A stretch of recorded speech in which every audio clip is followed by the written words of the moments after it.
The late summer sun hung low over the cul-de-sac, casting long shadows across the rows of neatly trimmed hedges and perfectly painted shutters.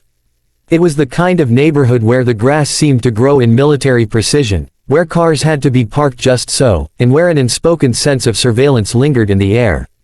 For outsiders, it looked like the American dream, but for those who lived there, it was more like a cage gilded with property values and HOA rules written in stone. Tasha Lewis had only been in the neighborhood for 3 weeks. She'd moved in with her 8-year-old son, Jaden, after finally buying a home she'd worked hard to afford. To her, the purchase was more than just real estate. It was a promise, a new chapter, a place where Jaden could ride his bike without fear and where she could put down roots. Yet even as she unpacked boxes and tried to settle in, she could sense the eyes on her. Neighbors would glance a little too long, whisper a little too loudly, or suddenly stop talking when she passed by. She was used to being underestimated in her career, but this was different.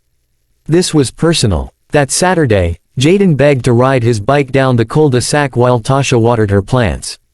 He wore his favorite red t-shirt and a helmet a little too big for his head, but the joy in his laughter made her heart swell.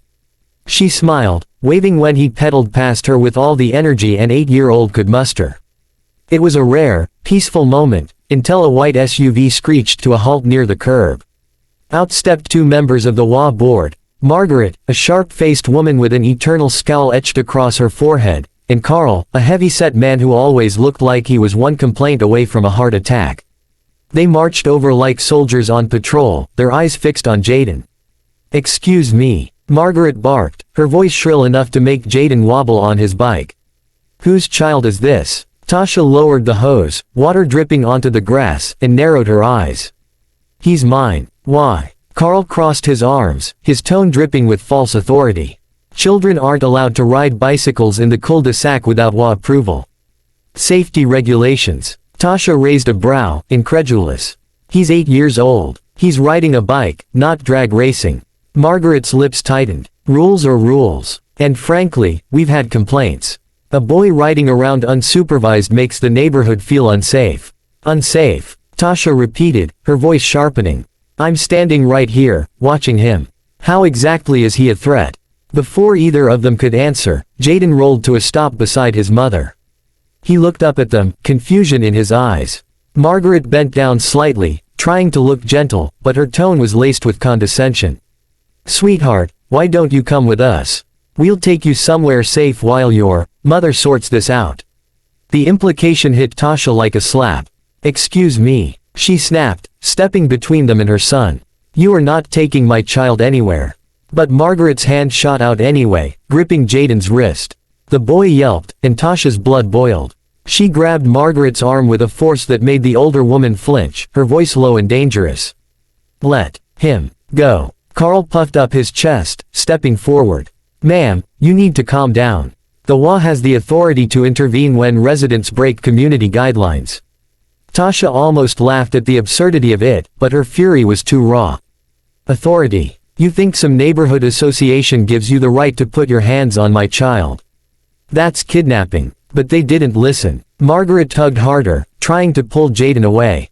He screamed, tears streaking down his cheeks, his small body caught between them. It took every ounce of Tasha's self-control not to drop the woman on the pavement then and there. Instead, she pried Margaret's fingers off with a precision that came from years of discipline most people couldn't imagine.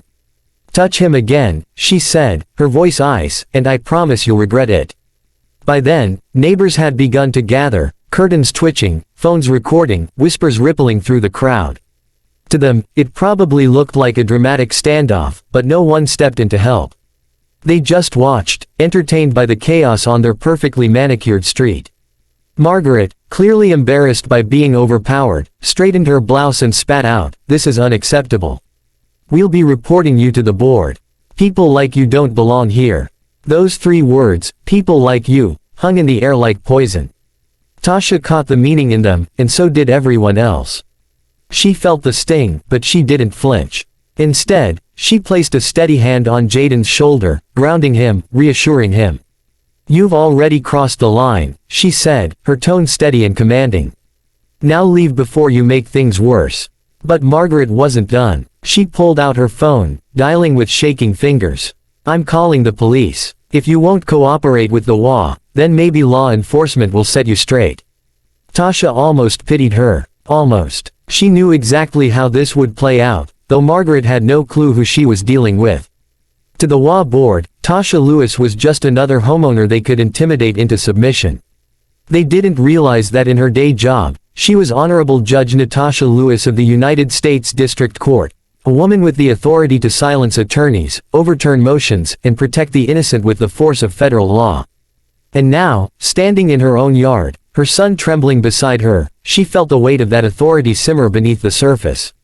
She wasn't just a mother defending her child. She was a judge, and these people had just put themselves in the crosshairs of something far bigger than neighborhood politics. The police sirens wailed in the distance, growing louder by the second. Margaret's smug smile returned as if she believed salvation was on the way. Carl muttered something about, finally teaching her a lesson. The neighbors leaned in closer, eager for a spectacle. But Tasha didn't move. She stood tall, calm, composed, her arm around her son. When the police cars pulled up, she knew the real show was about to begin, and when it was over, the HOA would wish they had never touched her child. The flashing red and blue lights painted the pristine houses in harsh streaks, turning the quiet cul-de-sac into a stage. Children pressed their faces against second-story windows, while parents stood at their doorsteps with folded arms, murmuring in hushed tones. Everyone wanted to see what would happen next. 2 patrol cars screeched to a halt, and out stepped 3 officers. The lead officer, a tall man with sharp features and mirrored sunglasses, adjusted his belt as he walked toward the crowd. Behind him, a younger officer held a notepad, eager to record, while the third stood back, scanning the gathering like he'd seen this play before. Margaret straightened, smoothed her blouse, and strutted toward them like she'd summoned the cavalry. "Officers," she cried dramatically, pointing at Tasha. "That woman attacked me. She assaulted me in front of witnesses and tried to prevent us from protecting a child who was clearly unsupervised." Gasps rippled through the neighbors, some nodding, others whispering doubts. Jaden clung tighter to his mother's hand, his white eyes darting between the officers and the HOA members. The lead officer turned to Tasha. His expression was neutral, but the way his gaze lingered on her and her son carried weight. "Ma'am, is this your child?" "Yes," Tasha replied calmly. "He was riding his bike outside our home. These 2, she gestured at Margaret and Carl, attempted to take him without my consent. I stopped them." Margaret quickly interjected, her voice high-pitched and shrill. "She's twisting the story. She nearly broke my wrist, officer. She's dangerous. This whole neighborhood has been complaining about her since she moved in. She doesn't follow the rules, and now she's threatening us." Carl grunted in agreement, muttering, "We've had nothing but trouble since day one." The younger officer scribbled notes while the lead one lifted a hand to silence the noise. "All right, everyone calm down. We'll sort this out." He turned back to Tasha. "Ma'am, do you have ID on you?" Tasha tilted her head slightly, her expression unreadable. She could feel the eyes of the neighborhood boring into her, waiting to see if she'd falter. But she didn't move. "Yes," she said evenly, "I do." She reached into her purse with deliberate calm, withdrawing a slim leather wallet. With a flick of her hand, she produced her driver's license, and another card. The second one she held just a little longer, letting the light catch the gold lettering embossed across its surface. It wasn't the kind of ID most people had ever seen. The officer took it, read it, and froze. His posture shifted almost instantly. The confidence in his stance gave way to careful respect, the kind reserved for people who outranked him in more ways than one. His jaw tightened as he looked from the card back to her. "Judge Lewis," he said quietly, acknowledging what the card declared. "Federal District Court." The crowd murmured, confusion spreading like wildfire.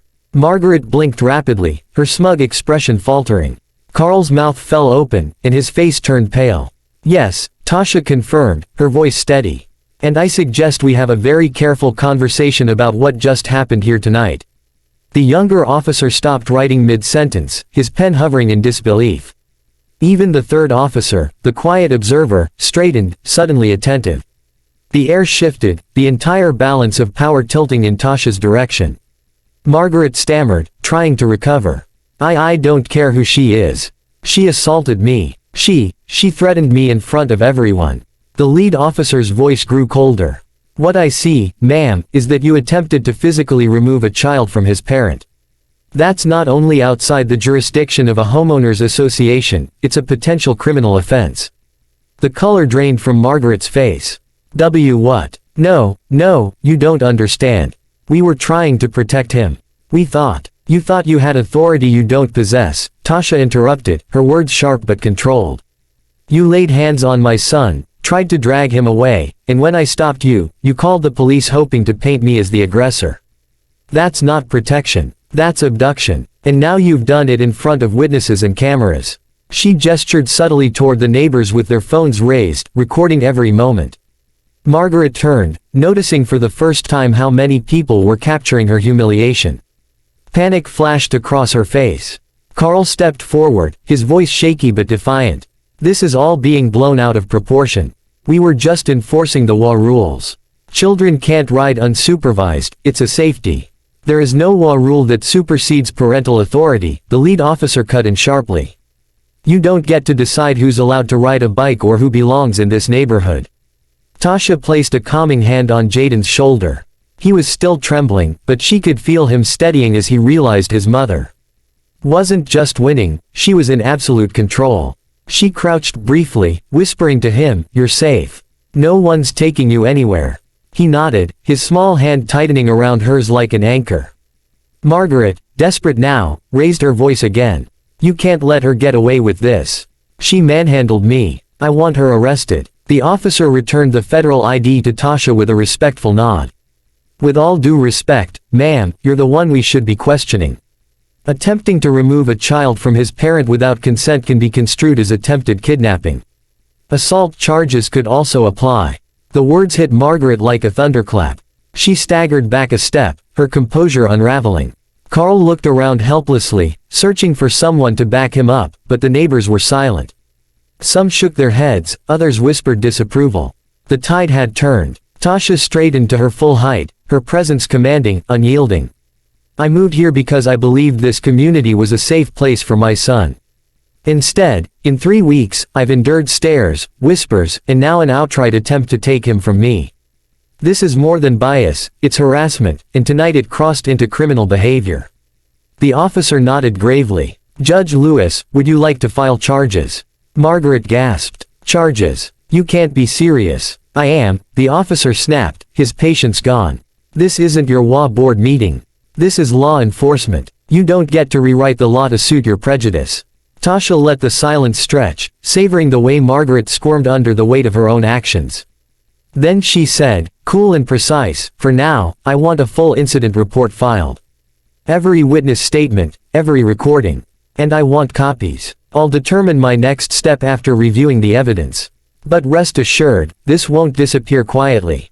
The neighbors exchanged glances, some emboldened, others uneasy. Margaret's power, the petty dominance she'd wielded over this street, was evaporating before their eyes.